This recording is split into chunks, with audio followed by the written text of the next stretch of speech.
Да, и време е тука некаде за првиот наш утрински гостин, кого веќе мојата колешка Оливера го пречека. Станува збор за нашите пријатели од Систина. Секој петок рано наутро во првиот термин ни гостуваат познати специјалисти, познати стручњаци во областа на здравството и медицината, а овој пат фокусот го ставаме на кожата. Што се случува со нашата кожа после интензивно изложување на сонце? Кожата како најголем орган сигурно дека и најмногу изложена на штетни влијанија, за кои кога би имала уста да ни проговори, кој знае што се би ни кажала. На оваа тема наш гостин специјалист по дерматовенерологија Андреј Петров. Добре ни дојдовте. Благодарам на поканата. Дали можеме да ве послужиме нешто од нашата скромна понуда? Добро сум, благодарам, имам вода. Благодарам што ја прифативте поканата да разграничиме некои работи поврзани со кожата, бидејќи во лето буквално ја тероризираме што ние, што од сонцето и изложувањето на истото. Високите степени си го прават своето, се суши, под сончеви зраци и слично. Што се случува летниот период со нашата кожа, доктора? Летниот период кожата го абсорбира целото сончево зрачење, кое е прилично силно. Ние сме земја со многу сончеви денови, онака летно време сите знаеме дека е прилично топло, дека температурите се високи, дека имаме многу сонце и ултравиолетовите А и ултравиолетовите Б зраци влијаат на кожата. Како влијаат на кожата? Она што ја кажат, ја сушат кожата, го оштетуваат површниот слој на кожата, прават одредени промени од кои мора да се заштитиме, бидејќи тоа е еден баланс. Од една страна да го примите сонцето, малку да потемниме, да имаме една делува на расположение, делува на се, сонцето, се одмараме, одиме по одмори, меѓутоа од друга страна да се заштитиме затоа што сонцето ја старее кожата и сонцето е докажан канцероген. Светската здравствена организација ултравиолетовите А и Б зраци ги има класифицирано како канцерогени. Така, од една страна е добро за мелатонинот, повеќе, и витамин Д. Повеќе има ефекти добри, меѓутоа генерално ефектот врз површината на кожата треба да биде со заштита, со употреба на заштитни фактори за сонце. Што тоа значи дека треба и кога не сме на плажа, кога одиме на работа да ставаме фактор крема? Мислам на оние фотоекспонирани делови, како што се лицето и рацете, да. Зошто? Заради тоа што тоа не може да го избегне влијанието на сонцето, тие делови од телото не може да го избегнат влијанието на сонцето. Втора работа, има голем број на се повеќе и за среќа наши граѓани кои одат на работа со велосипед или пешачат и така натаму, и тој период се изложуваат на сонце кој е прилично интензивно. Во овој период и пола час на сонце интензивно е доволно за да изгорите, така да е добро да се заштитиме. Кои се првите знаци дека кожата е оштетена? Кожата станува, на неа почнуваат да се јавуваат, прво станува сува, почнува да се јавуваат флеки на кожата. Зборувам за оние фактори кои се гледат, оние промени кои се гледат на лицето, на голо око и кои се знаци на некој начин ние го нарекуваме тоа актинично старење или старење од сонце. И често пати кога ќе дојдат вака ординација, па и пријатели некаде кога ќе ме сретнат, што е, докторе, најдобриот начин за превенција на старење? Најдобриот начин за превенција на старење на кожата е употреба на заштитен фактор за сонце. Заради тоа што кожата од сонцето старее. Значи таа се суши и старее и овие сите флеки, некаде се тоа испукани крвни садови, некаде се одредени флеки што се јавуваат, кои ние ги нарекуваме стручно соларно лентиго, некаде се, да речем, знаци на кожата е целата набрана како пергамент, целата е исушена, меѓутоа може да се јават и одредени промени кои значат дека се појавени одредени карциноми на кожата или одредени преканцерози кои бараат стручен медицински третман. Јас откако дознав дека сонцето ја старае кожата и пристанав да се сончам, барем не толку колку што сум се сончала, буквално уживав со сати да седам под сонце. Но еве сега сите сме вратени горе-долу од морите и некои од нас имаат лупење на кожата, пигменти кои што не сме ги имале, почнуваат и некои бемки. Дали треба да реагираме веднаш ако забележиме појава на такво нешто или појава на нови бемки?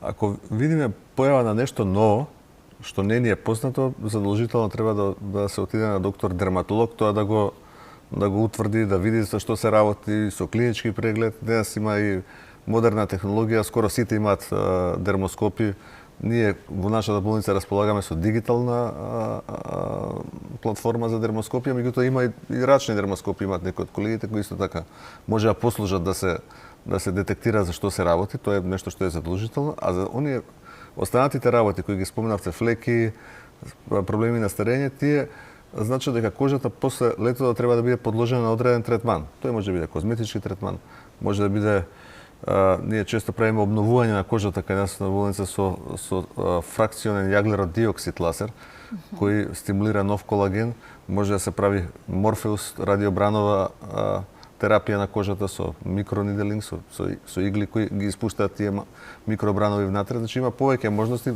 флеки на кожата кои имаме една современа машина Q-Switch лазер која многу директно се абсорбира од пигментот во кожата и може да ги уништува тие флеки што се јавуваат по сонцето, обично се јавуваат, и тоа се работи кои значат на некој начин подмладување или одржување на кожата, она што може да се прави како третман после летото или после завршувањето на летото. Сега во есенскиот период кој што следи. Да, затоа што па и летно време ласерите не смеат да се прават заради тоа што има многу сонце и може да направат пигментација после сонцето да развијат дополнителни, но веќе од втората половина на септември, кога сонцето малку ќе намали, што значи за некои 15 на дена од сега, веќе можат сите тие работи да почнат да се прават и тоа е нешто што многу помага.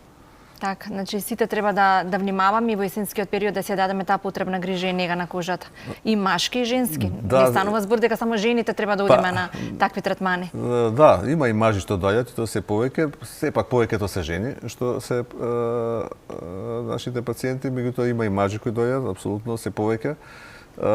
Тоа покажува само дека кожата треба да се исчисти после завршувањето на летото од оние површни оштетувања, дисплазии, промени на епителот, флеки што се јавуваат од сонцето и да се едноставно за да можете да функционирате нормално, па потоа следното лето повторно да биде отпорна на влијанието на сонцето. Да подготвиме и за зимата.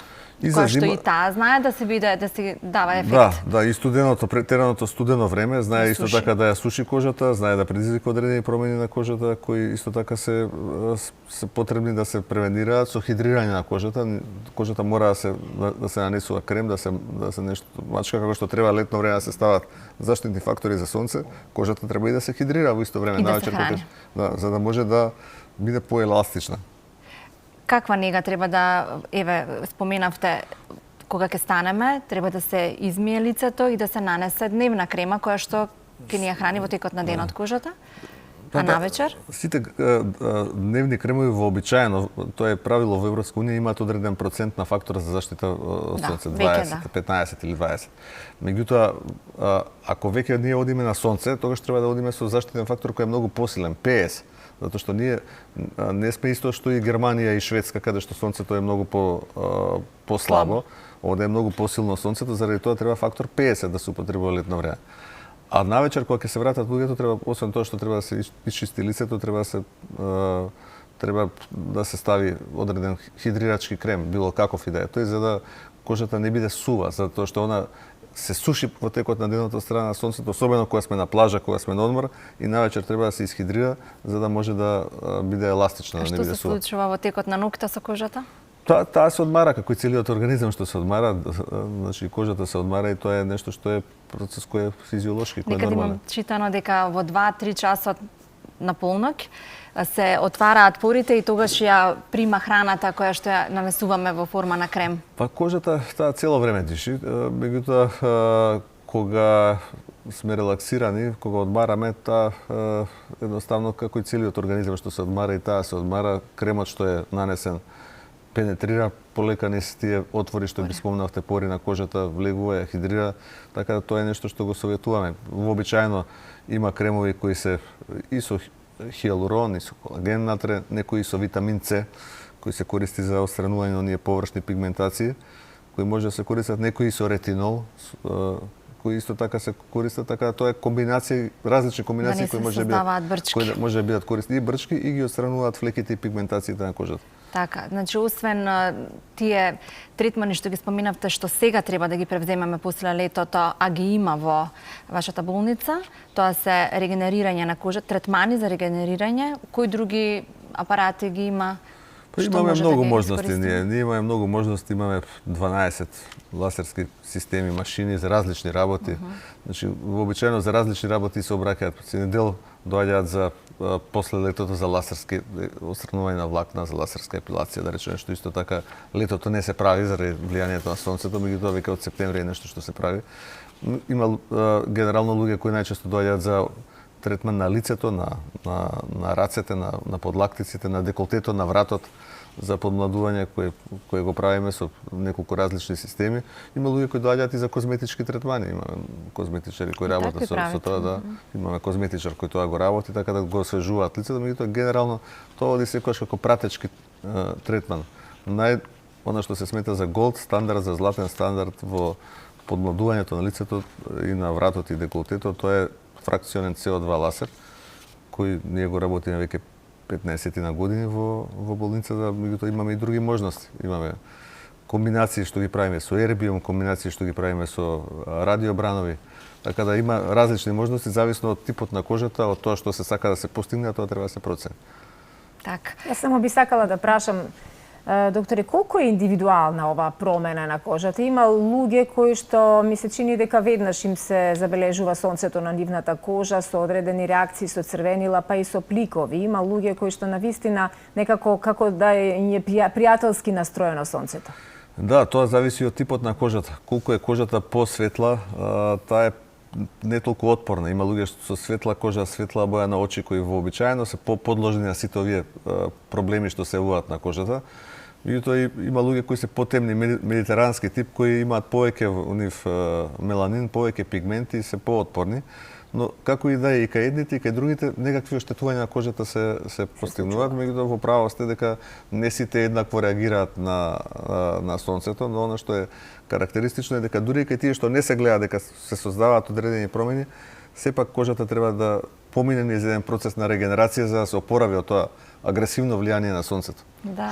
што постои. Вашиот впечаток каков е како народ, какви сме, дали доаѓаат често и дали треба да ги правиме секој месец тие третмани, како што правиме, речеме, крвна слика, одиме или на матичен лекар и слично? Мислам дека сме се подобри и подобри, затоа што во здравствената култура, заради тоа што некогаш беше невообичаено да ви доаѓаат луѓе на контрола за особено мажите за преглед на бемки и така натаму. Денес тоа е нешто редовно, секојдневно јас имам по повеќе луѓе кои доаѓаат токму за таа работа, за промени кои се предизвикани од сонцето. Здравствената култура на населението оди напред, што е нормално. Луѓето повеќе читаат, има интернет, достапност на мрежите, денеска со вештачката интелигенција, со ChatGPT, со Claude, со платформите кои постојат, тие имаат информации кои ќе дојдат практично спремни и треба да со нив диалог, дискусија да развиете. Значи се повеќе одат на доктори, тоа е нешто што е добро. Дали секој месец, нема потреба секој месец да се прави нешто, значи вообичаено и третманите се така дизајнирани да или се завршуваат во 2 месеци со неколку третмани, или се прави тоа еднаш на 6 месеци. Меѓутоа генерално за да му овозможиш на човекот да функционира слободно, не мисли се дека треба секој месец нешто обврска да има постојано да доаѓа и тоа го правиме. Добре, што ве имаме и што може да се консултираат за било каква промена и евентуално раздубавување, подмладување и враќање на колагенот кој што се губи со тек на годините. Да, годините си го прават своето, меѓутоа ако правилно се однесуваме, ако се штитиме од сонце, ако по време доаѓаме да ја обновуваме кожата, сето тоа има свое влијание и ќе изгледаме подобро за годините, иако годините не го одминуваат никој. Така, само уште една секунда да ви искористам. Дали кога треба да се започне со хранење на кожата? Од која година, посебно за жените? Кремови треба постојано да се нанесуваат, меѓутоа типот на составот на кремовите е различен. Нормално дека вие кај една млада девојка немате потреба да внесувате кај неа хиалурон или колаген. Ретинол и може ако има, зависи од лицето, ако има флеки, но ако има сува кожа, да речеме, не треба да ставате ретинол, зашто уште повеќе ретинолот ќе исуши кожата. Значи, меѓутоа како правило, влада е правило дека што порано треба тие навики да се стекнат.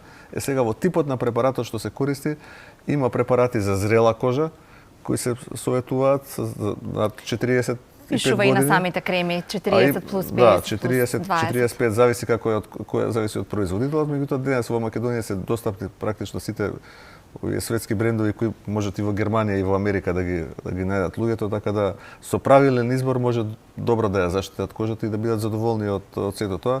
И мојот апел е сепак најважен, бидејќи ние сме во Македонија со многу сонце, да се штитиме од сонцето, не да не излегуваме на сонце, да излегуваме со употреба на заштитни фактори за сонце, независно дали се тоа минерални филтри кои ги има се повеќе или хемиски филтри кои се да речеме постарите фактори содржат хемиски филтри. Ви благодарам. Молам, Ви благодарам на многу и поканата. јас. Така.